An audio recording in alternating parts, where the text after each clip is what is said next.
Rohan, let's read this question. The question says, in a Bohr orbit model, pi magic atom, a pi magic atom of mass this m pi and the same charge of as the electron in a circular orbit of radius r about the nucleus with an angular orbital angular moment of h by 2 pi. The radius of the nucleus of atomic number z is and r is equal to 1.6 into 10 to the minus 15 z to the power 1 by 3. Then the limit on z for which E naught h square divided by pi into m square is equal to 0.3553 angstrom, and this value is 264 and pi magic atom might exist in. So यहाँ पे 1 है. This option B is lesser than 105. Option C is means it is greater, so lesser than 37 and greater than 37. So यहाँ पे हम लोग क्या करेंगे, first we have to यहाँ पे कांस्टेंट वैल्यू कुछ दिया गया है, हम लोग को मास दिया गया है 264 मास गिवन है. सो यहाँ पे हम लोग को पता है M V R is equal to N H by 2 pi ये होता है. सो यहाँ पे एन का वैल्यू इज इक्वल टू 1 ले रहे हैं. सो यहाँ पे एन इज इक्वल टू 1 हम लोग ले रहे हैं.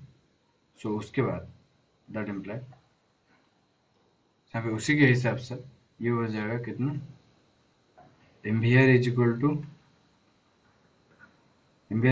To H by 2 pi. So यहाँ पे सेंट्रीफ्यूगल फोर्स जो होता है वो कितना होता है, M V square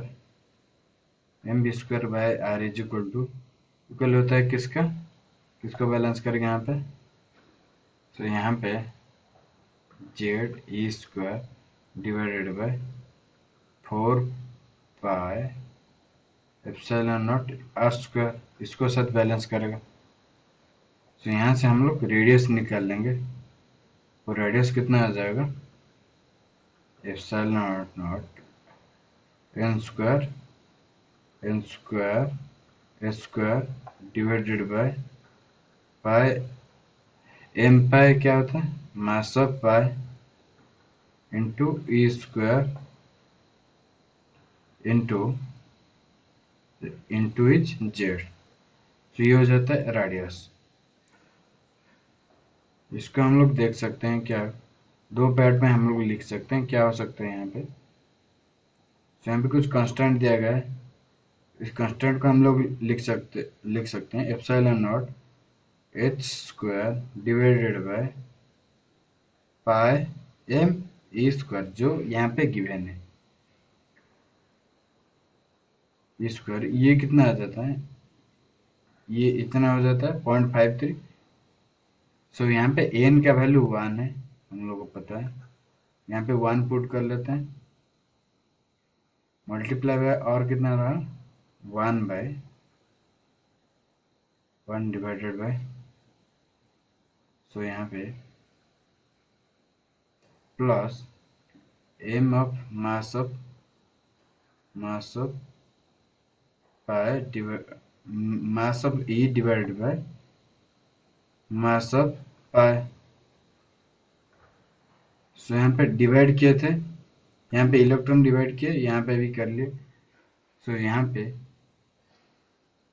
so this one और यहाँ पे रुक गया 1 बाय जेड रुक गया.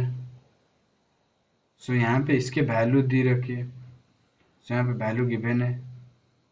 सो यहाँ पे आर आ जाएगा 0.53 into 10 to the power minus 10 into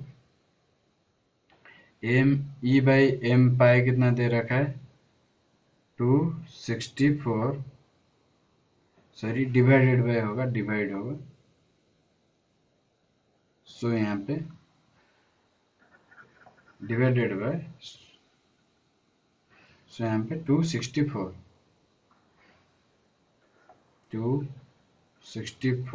into Z. तो यहाँ पे इसको रिवर्स कर लेंगे तो एम ई बाई एम पाई। यहाँ से अगर हम लोग सिंप्लीफाई करेंगे तो हम लोग को मिल जाएगा 0.53 इंटू 10⁻⁻10 डिवाइड बाय 264Z। सो हम लोग मान लेते हैं इसको इक्वेशन सेकेंड। सो यहाँ पर हम लोग देख सकते हैं कि R है जो रेडियस होता है वो, सो यहाँ से कम नहीं हो सकता है, या R गिवन है इससे कम नहीं हो सकता।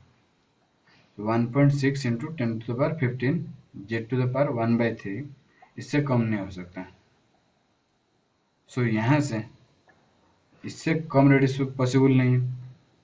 ये फर्स्ट ऑर्बिट का रेडियस है, इससे तो कम नहीं हो सकता। सो हम लोग यहाँ से क्या करेंगे, रेडियस का लिमिट दे रहा है उसके हिसाब से अगर करेंगे। So R is equal to greater than किसके 1.6 into 10⁻⁻15 Z⁻1/3 metre. So R की वैल्यू हम लोग कैलकुलेट कर लिया हम लोग ये। सो यहाँ पे पुट कर लेंगे। तो ये क्या हो जाएगा, ग्रेटर देन R का वैल्यू ग्रेटर देन दिस।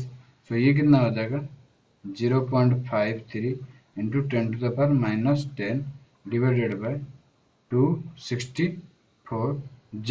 ये ग्रेटर किसका होगा 1.6 इंटू 10⁻⁻15 इंटू Z⁻1/3 इंटू। तो यहाँ पे अगर कैलकुलेट करेंगे तो जो Z होगा वो क्या होगा, ऑलवेज लेस देन किसके होगा, लेस होगा डिवाइडेड बाय, और कैलकुलेट करेंगे तो 200 divided by 1.6 into the power 3/4। So is equal to ये किससे लेगा, कम होगा 37 से। सो यहाँ पे जेड है कि किसके लेस है, किसके लेस है 37, इससे कम होगा। सो यहाँ पे आंसर हो जाएगा जेड इज लेस देन 37। सो यहाँ पे option correct option is option 3। So this is the minimum Z. So hope you understood it well. So best of luck.